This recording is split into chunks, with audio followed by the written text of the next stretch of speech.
Hello everyone, welcome to episode 1 of a brand new series I'm trying out for this channel. This is TTromPlaysGames. How's everybody doing? Welcome to the introductory episode of a show I'm calling TTrom's Custom Corner. This is going to be a show dedicated to a mechanic in a lot of games that I am just completely and utterly obsessed with, and that is custom designs and level creation, level editors, different things like that. Custom goodness incoming on this show, hence the name Custom Corner. Decided to start off the series with a very recent release, actually. This, as of the time of recording, is a game that was only released just under a week ago. It's called Super Dungeon Maker. And yes, as the name implies, it's a game where you get to kind of make your own sort of 2D top-down style Zelda-esque dungeons, and I've been really enjoying this so far. It's a work-in-progress sort of game. The devs are still very actively working on it and fixing bugs, adding new features, welcoming all sorts of player feedback. So if any of this tickles your fancy after watching some of this video, please feel free to maybe drop by the Nintendo Switch and or Steam store pages for more information. Alright, so the topic of this video is going to be a couple of dungeons so far that I've managed to create using the Super Dungeon Maker level editor. So we're going to start with this one here. This is one of the first ones that I uploaded. So first of all, both of these levels are up on the the Super Dungeon Maker servers. So if you want to actually check them out, if you happen to own this game, before I just go and blow the lid off of these dungeons here and kind of do this walkthrough, if you can see there right below the name, Captain Cluckbeard's Vault, right below it, there's an online ID. You can feel free to punch that into your copy of the game, and you'll be able to actually play this before I, like I said, completely blow the lid off of it. So if that is what you want to do, then feel free to do that. Otherwise, feel free to stick around, and here I go with my playthrough of Captain Cluckbeard's Vault. This is going to be the first of the 2 dungeons that I show off in this particular video, so how's about we do it? Alright. Our mission, should we choose to accept it, is to dive into this underground beach lair and find the golden egg that Captain Cluckbeard, I assume some piratey chicken that I made up in my head, we have to, loot his treasure haul and get the golden egg back from him. So let's do some block pushing. No, I'm already forgetting the solutions to my own puzzles. Anyway, there we go.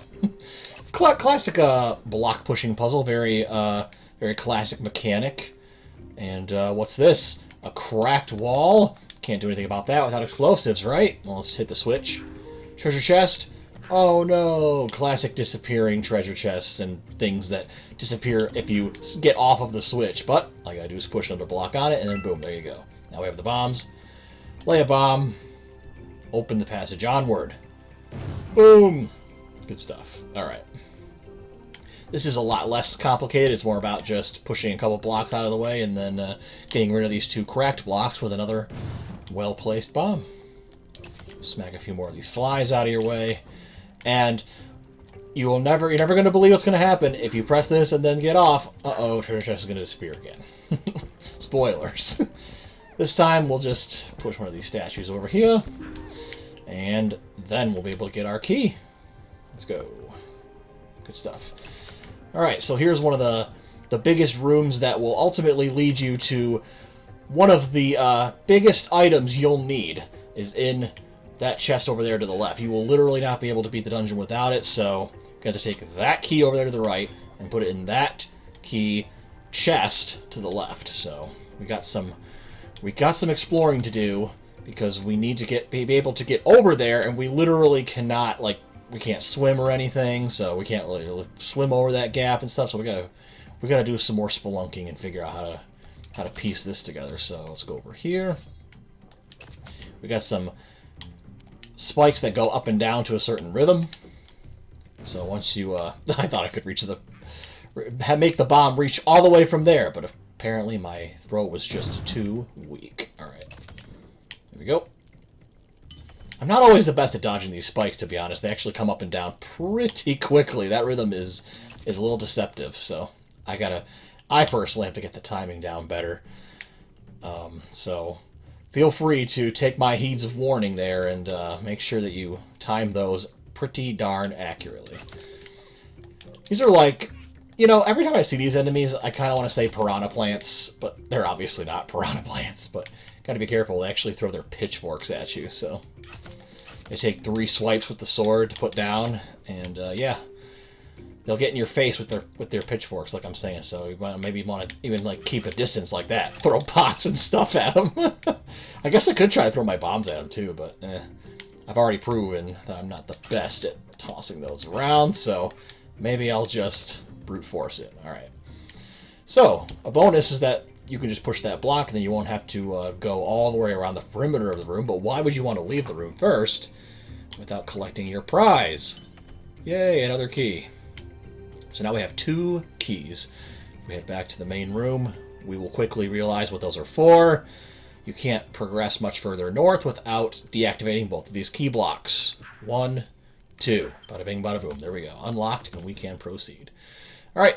We're actually... this is actually a pretty short dungeon, so we're actually kind of in the last room already. But you'll soon realize just why we can't progress without getting that huge chest, like I said, in the main room. So the watery abyss awaits you if you decide to try to go swimming. So we're going to have to figure out what treasure that treasure chest holds that will allow us to traverse this little trickery predicament, for lack of a better word. So we get this treasure chest, and it gives us the grappling hook, which will allow us to grasp faraway objects and propel ourselves towards them. This is going to be just what we need to wrap up this room. So we grapple to these. Oops, we pressed the bomb button first, but we pressed X instead of Y. There we go. We grapple to those statues. Watch out for the snack cucumber type enemy, I think the devs call that one. And we go back toward this one, grab that key, unlock this chest, and boom, yes indeedy dandy, now we have the flippers. So our lovely chicken friend, by the way, his name is, I can't believe it took me this long to mention it, his name is Fink. Nope, it's not Link, it's Fink. Change 1 letter and you got yourself a completely original dungeon crawling character. Anywho, Fink now has the flippers, so the water is no match for him, and once you get all of that squared away, you get into the titular Captain Cluckbeard's vault. And sure enough, like any dungeon here in Super Dungeon Maker, you win as soon as you grab the golden egg. Hooray! Alright, so yeah, that was one of my very first dungeons that I made. Simple, but you know, it just was helping me get my feet wet with the editor and stuff. The next dungeon here is a teensy bit more complicated. I actually try to push one of the mechanics of the game, one of its switch mechanics to basically its limits that I can think of. So let's exit and go to immediately that one right here. It is Foot Hideaway. Again, if you want to play this level before I show it off, that is the online ID in the upper left of this dialog box. So feel free to punch that in and give it a try. Otherwise, sit back, relax, and watch me try to hot-foot it against a bunch of timed switches.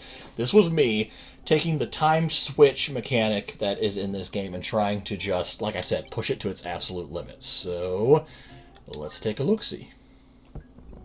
So what do I mean by timed switches in the first place?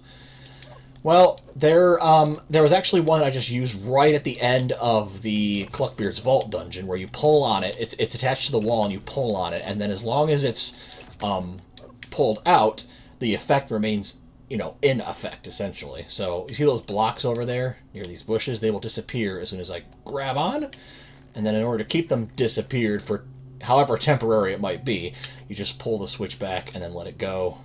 And then, sure enough, once it reaches back to the wall, poof, they're back. So that's why it's called Foot Hideaway, because you basically have to, well, hot-foot it against these time switches and get whatever you need's getting done before the switch's effect deactivates. So now we have that one, so it activates this lever, hit the lever, boom, that's half the blocks disappeared. These like rotten egg enemies are pretty clever. You gotta like hit them while the disgusting yolk is showing. They'll like sort of hide in their shells temporarily, so you gotta strike for the yolk. There you go. It's both barriers down, and we can continue. Heads up, another cracked wall incoming right over here. So we'll definitely be needing more bombs. Can't do anything with this block. Can't push it, can't pull it. But we can make it a poof, a disappear. Alright. So, we got another branching path.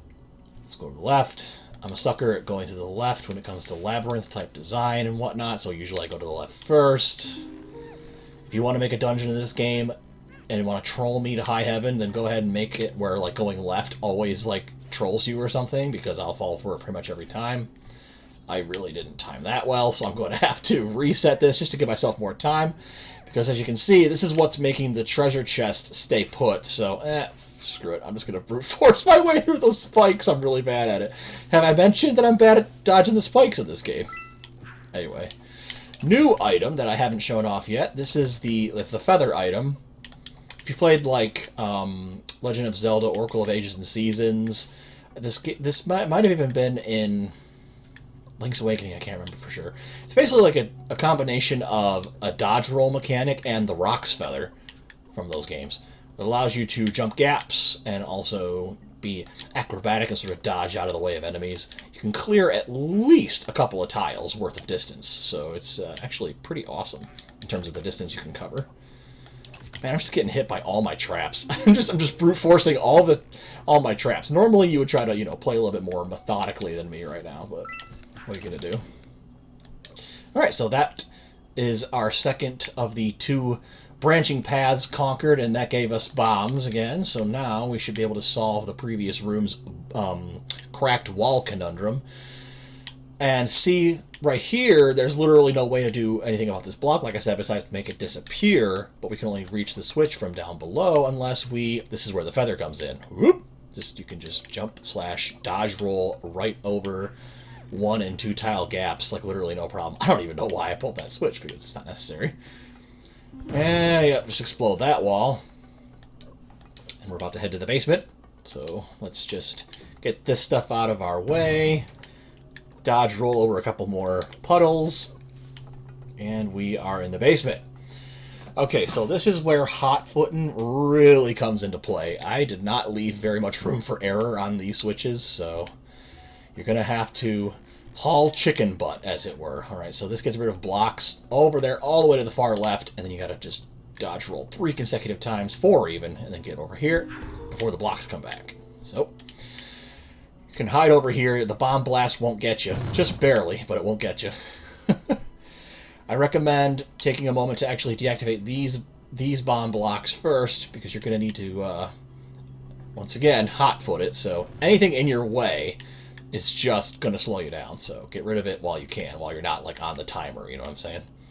Alright, so if you pay attention to the upper right of the screen, poof. As soon as you grab onto this time switch, a key appears. So I recommend just grabbing it and going all the way to back as much as you possibly can. And you got to run, roll, grab this time switch to get the blocks out of your way, and then still make it over to the key. Yes, man, it is. I still, like, while I'm playing this and while I was playtesting it and stuff, I still screw that up. So it is an extremely tight window. But yeah, I try to make it so that you have to, like, activate one time switch and then activate another while that time switch is going. So just madness, I tell you. Time switch madness. Anyway, we can unlock this door now. This is a room that's going to require a lot more feather acrobatics. You hold this switch, it makes both a chest and a second key spawn. So we'll definitely, obviously, need the key to get out of the room.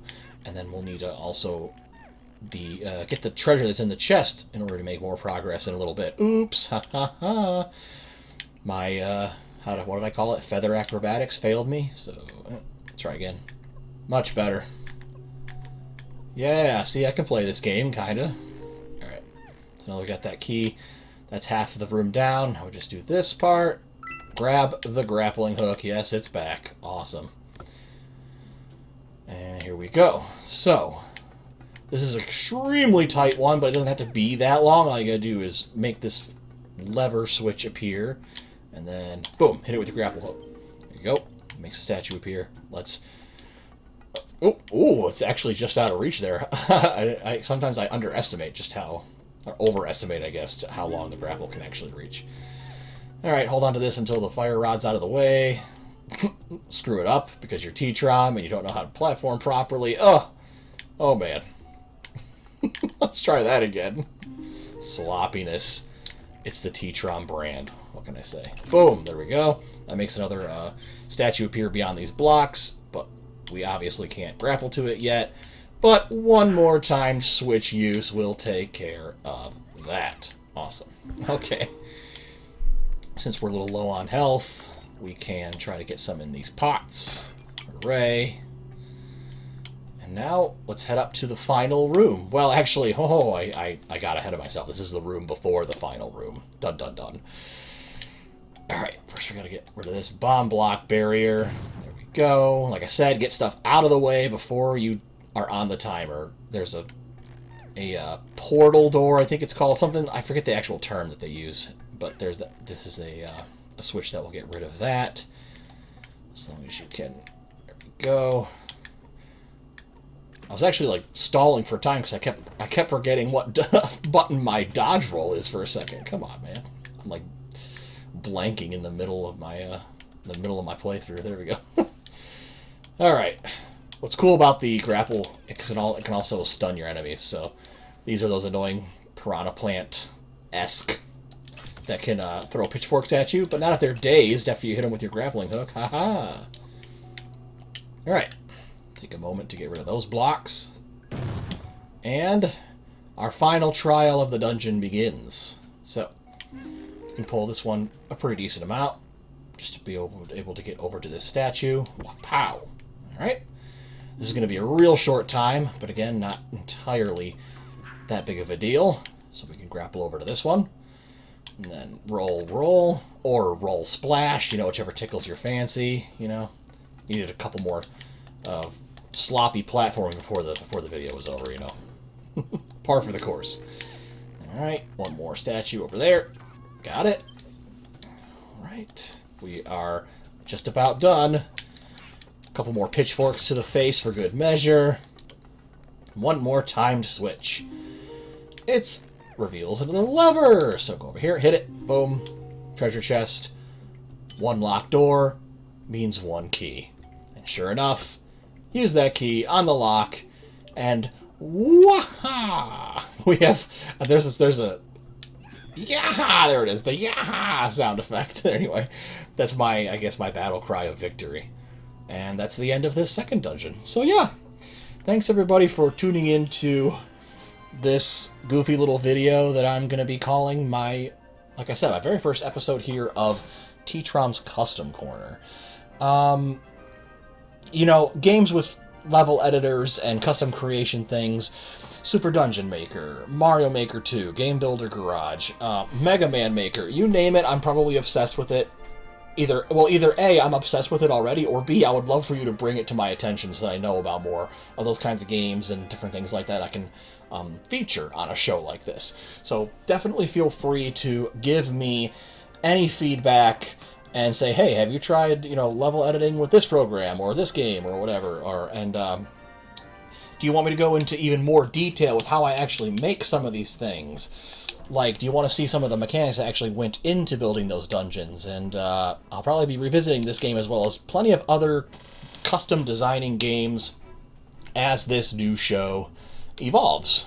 If this is your first video that you're seeing here of the TTromPlaysGames brand, well, then I'm just very thrilled that you found this in the first place. I also do full-length Let's Play type playthroughs with gameplay and commentary, and I also have a show called Pick Up Playtest where I pick up and playtest a bunch of retro games that my wife and I have collected. So I've got plenty of stuff on this channel, and now I'm just excited to have a third sort of project in combination with my Let's Plays and Pick Up Playtest that I can now add to the channel.